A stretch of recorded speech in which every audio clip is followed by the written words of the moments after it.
श्री ज्ञानेन्द्र वीर विक्रम शाहज्यू दर्शन जय नेपाल। तपाईले विश्वास गर्नुभएको तपाईको विश्वास पात्र राजेन्द्र लिङदेन र उहाँको टिममाथि तपाईले पूर्ण रूपमा विश्वास गर्नुहुन्छ कि हुँदैन, उचित छ कि छैन देशको लागि, भविष्यको लागि, यो तपाईले अब्जर्भेसन एनालाइसिस सबै गर्नुभएको होला। तर एज अ कमन म्यान जनताको आँखाबाट हेर्दाखेरि के देखिन्छ त तपाईले हेर्नु भएको छ। म यहाँ कुनै राजाप्रतिको सम्मान हुने मान्छेहरूको कटाक्ष गर्नु आएको होइन। फ्याक्ट सत्य के हो, कसरी हेरिन्छ भनेर आफ्नो धारणा राख्नु आएको। सबैभन्दा पहिला तपाईको जुन टिममा जो हुनुहुन्छ उहाँहरूले शान्ति ल्याउँदै हुनुहुन्छ कि अशान्ति धेरै ल्याउँदै हुनुहुन्छ समाजमा, देशमा। लेट्स एनालाइज यो टिम वान बाई वान। एउटा कमन म्यानको आँखाबाट के देखिन्छ।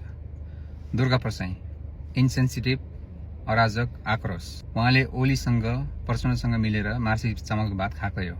उहाँहरूसँग मिलेर हिँडेको, पार्टीको सदस्य लिएको, त्यसपछि उहाँबाट काम नभएपछि फेरि उहाँहरूकै खैरो खनेर जरा खनेर चाहिँ मुखमा जे आयो त्यतै बोल्ने।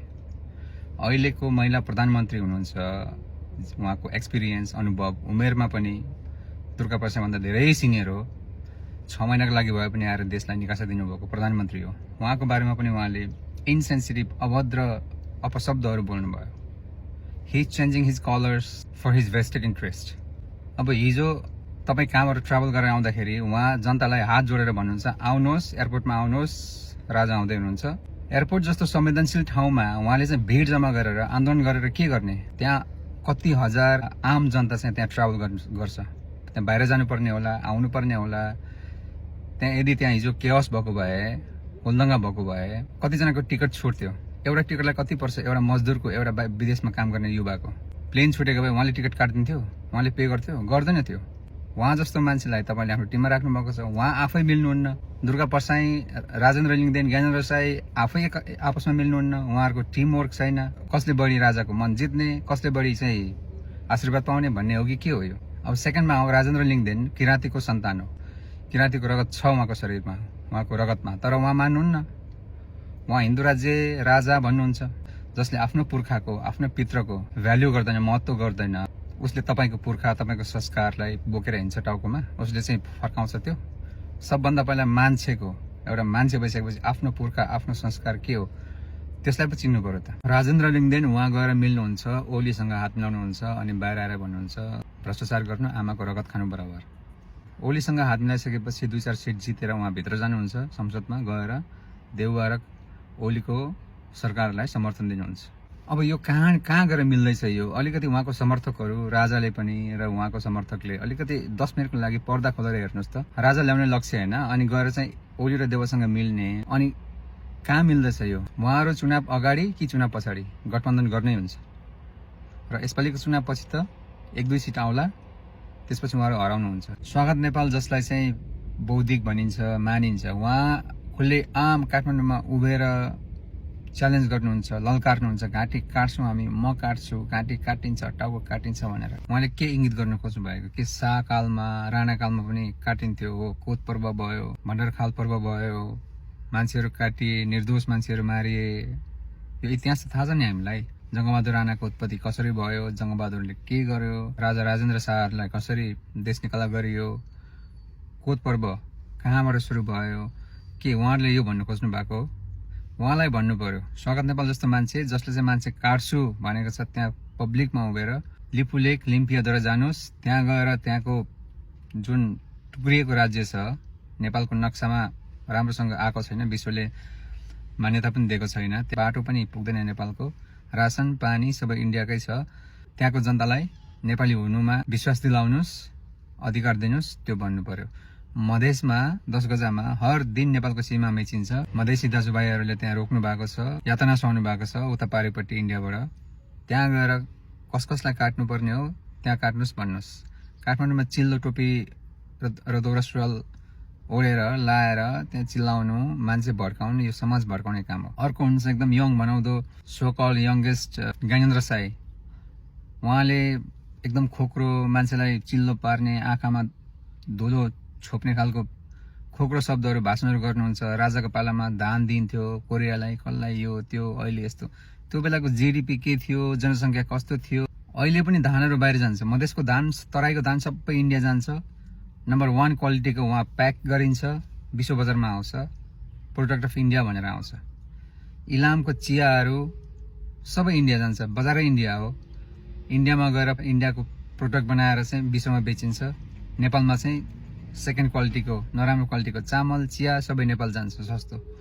नेपालको अलैँची, नेपालको चिराइतो, उखु सबै इन्डिया जान्छ। त्यो चिज त रोक्नुहोस् न पहिला। उताको तरकारी रोक्नुहोस्, बाँझोहरू छन् कति पहाडतिर जग्गाहरू, त्यहाँ उत्पादन गरौँ, त्यहाँ लागौँ। हो, तपाईँको टिम गएर चाहिँ त्यहाँ पब्लिक उठाएर हर्क साम्पाङले जस्तो श्रमदान गरेर चाहिँ गर्नुहोस् न पहिला गरेर देखाउनुहोस् न, अनि बोल्नुहोस्। हुम्ला जुम्लामा के थियो, त्यहाँको 60, 70, 80 वर्षको बुढापाकाहरूलाई सोध्नुहोस् त्यहाँ के थियो। 240 वर्ष राज हुँदाखेरि, राणा राज हुँदाखेरि त्यहाँको जनताहरू नाङ्गो भुतुङको खुट्टामा चप्पल थिएन, नुन चामल तेल खाने पैसा थिएन उहाँहरूसँग। जबकि काठमाडौँमा शाह र राणा एक आपसमा काटाकाट मारामार गरेर सत्ता शक्तिको लागि राणा शासनको उदय नै नआउनु पर्ने हो यदि शाह वंशले राम्रोसँग राज्य गरेको भए। र अब आउँ इतिहासमा। यदि राणा र शाहको इतिहास हेर्ने हो भने सबैभन्दा बढी इतिहास त किराँतको इतिहास हेर्नुपर्छ। म पनि किराँतको सन्तान हो। मेरो पुर्खाले र आम जनता, किराँत मात्र नभन्नु, छेत्री, बाहुन, मगर, गुरुङ, तामाङ सबैको पुर्खाहरूले धेरै यातना सहेको छ। हामीले पृथ्वीनारायण शाहलाई एकीकरण गर्नुभयो, ठिक छ, सम्मान छ त्यसको लागि। तर किराँत राज्य हुँदाखेरि, किराँत कालमा पूर्वमा वल्लो किराँत, माझ किराँत, पल्लो किराँत थियो नि, विजयपुरमा किराँतको राज्य थियो नि। पृथ्वीनारायण शाहको राज्यलाई मेरो पुर्खाले, मेरो किराँतको पुर्खाले आफ्नो किपट सुम्पेको त हो नि, ल राम्रो गर्नु, अझै राम्रो गरौँ है भनेर त गरेको हो नि। तर खोइ त्यसपछि मेरो पुर्खाले के पायो? चरम यातना, चरम दुःख। नुन तेल चामल खानको लागि ढाड भाँचिने गरी 10 दिन 15 दिनसम्म त्यो दुर्गम पहाडबाट पिठ्ठुमा ढाकर बोकेर तल झरेर नुन चामल तेल किनेर लगेर खाएको मेरो आँखाले देखेको छु, मैले भोगेको छु। सबैभन्दा धेरै राज्य गरेको मेरो पुर्खाले हो। आज पनि हामी 9 लाख किराँती जताततै छौँ, संसारभरि छौँ। अब काठमाडौँमा के हामी किराँती उत्रेर चाहिँ हामीलाई हाम्रो राजा चाहियो, हामी राजा बनाउँछौँ भनेर हामीले त्यहाँ आन्दोलन गऱ्यौँ भने के हुन्छ देशमा? त्यसको नतिजा के हुन्छ? आगो लाग्दैन? तपाईँ एक्सेप्ट गर्नुहोस्, संसारको ठुलो मै हुँ भन्ने राज्यहरू ढल्यो। अलेक्जेन्डर द ग्रेट, चेङ्गिज खान, मुगल राज सबै गयो। किराँत राज्य पनि थियो एक्चुअली, जसले चाहिँ 1400 भन्दा बढी राज्य गरेको मेरो पुर्खा, त्यो पनि गयो। We accept. तर यो तपाईँको जुन एउटा टिम छ, यिनीहरूले चाहिँ तपाईँको नाम बजाएर तपाईँको बाँकी भएको प्रतिष्ठालाई पनि तहस नहस पारिरहेको छ। कहिले आन्दोलन गरेको छ, कहिले हामी आन्दोलन गर्छौँ भनेको छ, आगो लाउँछौँ भनेको छ, कहिले चुनाव हुन दिन भनेको छ। अहिलेको जेनजीको डिमान्ड के हो? अहिलेको युगको डिमान्ड के हो? अस्ति किन आगो लाग्यो? I'm sure your grandson, Hridayendra, he understands this. He should understand this because he comes from that generation. अहिलेको जेनजी युवाहरूको के छ? हाई स्कुल सकी नसकी पढ्नु पाएको छैन, कुन देश गएर कहाँ गएर काम गर्ने, भोलि के खाने, परिवार कसरी पाल्ने, बिहे गरेर कसरी परिवार पाल्ने, अहिलेको युवामा त्यो छ। उनीहरूलाई के फरक पर्छ कसले देश एकीकरण गर्यो, लक्ष्मी प्रसाद देवकोटाले कस्तो कविता लेख्यो? उनीहरूलाई भोलिको प्रेसर छ। They are under huge pressure. भोलि कसरी जिन्दगी अगाडि बढाउने? Every day is hard for them. Every day is competition. AI को जमाना आइसक्यो। नेपालको शिक्षाको त्यो स्थिति छ जो बाहिर आएर कम्पिटिसनै गर्न सक्दैन। अनि उनीहरूलाई चाहिँ राजा आउनु नआउनुमा के फरक पर्छ? ल एक्सेप्ट गरियो, तपाईँ आउनुभयो, त्यसको पर्सिबाट के हुन्छ? विगतको 240 वर्ष नभएको के हुन्छ? You cannot catch up the speed of gen Zs. अहिलेको डिमान्डमा तपाईँले म्याच गर्न सक्नुहुन्न। I am sorry to say but this is the fact. अहिलेको पब्लिकमा जुन आक्रोश छ, युवाहरूमा रोजगारी छैन, भने जस्तो खान लाउनु पाएको छैन, भने जस्तो जब छैन, उनीहरूले त मुख छाडेर गाली गर्छ। राष्ट्रपतिलाई पनि गाली गर्छ, रोडमा राष्ट्रपति निस्किँदाखेरि गाली गर्छ, प्रधानमन्त्रीलाई गाली गर्छ। किन? त्यो भनेको आक्रोश उनीहरूभित्र। सबै थोक उनीहरूले भने जस्तो कमसेकम बेसिक निड्स, शिक्षा, स्वास्थ्य, स्टेबल जब भएको भए उनीहरूले भन्दै थियो। तपाईँ आउनुभयो र सिचुएसन यही हुने हो। रातारात कायापलट हुँदैन। तपाईँले पनि त्यही गर्नुभयो भने तपाईँलाई पनि गाली गर्छ। अनि अशान्ति कसरी हुन्छ समाजमा भने तपाईको जुन मर्यादा छ, तपाईलाई जुन माया गर्ने तपाईको समर्थकहरू छन्, जनता जेन्युइनली तपाईलाई आदर गर्छन्, अब त्यहाँ बीचमा द्वन्द्व हुन्छ, काटाकाट होला, मारामार होला भोलि, अनि समाजमा यो द्वन्द्व भड्किँदैन। So you are right now you are living in दरबारमै हुनुहुन्छ तपाईँ। You are wealthy, you are healthy, Paras शाहज्यूले पहिल्यै भन्नुभएको थियो एउटा भिडियोमा, राजा राजा नभनौँ हामी सबै नेपाली हो। त्यो शब्दको त्यो भावनाको एकदम उच्च सम्मान छ, किनभने उहाँलाई थाहा छ, he knows that the time has changed. सधैँभरि एकनाश हुँदैन, इतिहास बदलिन्छ। So accept the history. मेरो दाजुभाइ, मेरो पुर्खाहरूलाई अङ्ग्रेज सेनामा पठाइयो, नेपालमा लेख्नु पढ्नु दिएन राणा शासनको बेलामा। यो किन भयो? मेरो के गल्ती थियो? मेरो सन्तान, मेरो पुर्खाको के गल्ती थियो? त्यो आम जनताको के गल्ती थियो? त्यो दुर्गममा सानो तिनो यसो खेतबारीमा आफ्नो 1-2 महिना उमारेर खाने, त्यसैमा जीविकोपार्जन गरेर बसेको जनताहरूको के गल्ती थियो? जबकि काठमाडौँमा दरबार, रोड सबै थियो। त्यो जनताहरूलाई किन बेसिक निड्सबाट पनि डिप्राइभ गरियो? उनीहरूको आधारभूत आवश्यकतासम्म पुरा गरिएन। किन? वाइ? यदि तपाईँको पुर्खाले एकीकरण गरेर देश जिम्मा लिएपछि जनताको सानो एउटा आधारभूत शिक्षा, स्वास्थ्यमा त ध्यान दिनु पर्थ्यो नि त। त्यो किन भएन? यसको तपाईँलाई गिल्टी फिल हुन्छ कि हुँदैन? अनि त्यही किराँतको सन्तान जसले आफ्नो इतिहासलाई त मान्दैन, सुन्दैन भने तपाईँको इतिहास, तपाईँको पुर्खाको इतिहासलाई उसले पुरा गर्छ? Can you believe this? तपाईँको पुर्खालाई कुन हालतमा पुर्याउने राणा पनि छ तपाईँको टिममा अहिले पनि, पशुपति शमशेर राणा। शाहहरूले एटलिस्ट 240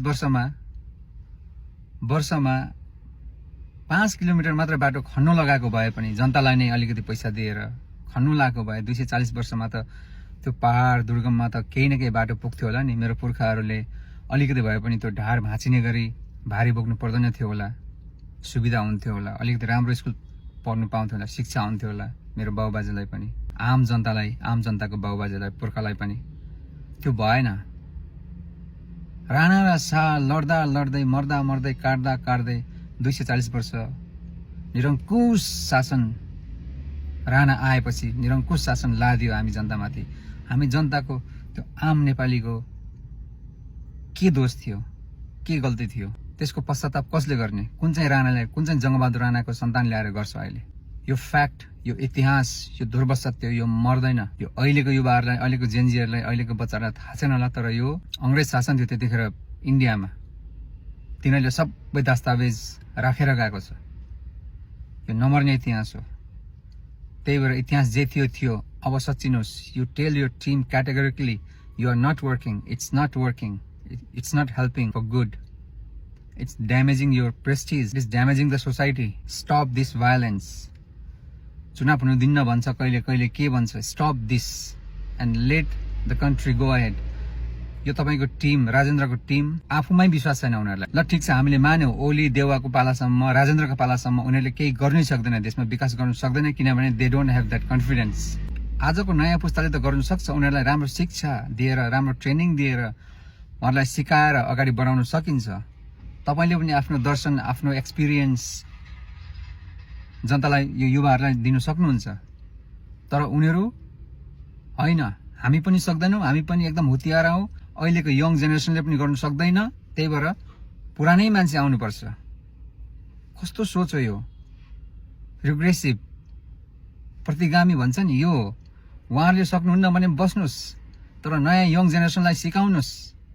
विश्व कहाँ पुगिसक्यो? मेरो बाबाजीले पनि गर्नु सकेन, म पनि सक्दिनँ, अब हाम्रो आउने सन्तति, भावी सन्ततिले पनि सक्दैन भनेर हरेस खाने मान्छेहरूले समाजमा द्वन्द्व फैलाउने, अशान्ति फैलाउने काम गरिरहेको छ। This is not accepted. इतिहासले माफ गर्यो, फ्युचर भावी पुस्ताले माफ गर्ने छैन, because they know, they are watching. So please think about it. शान्तिको सन्देश, शान्तिको दूत बनेर जानुहोस्। You leave some peaceful legacy. Enough is enough.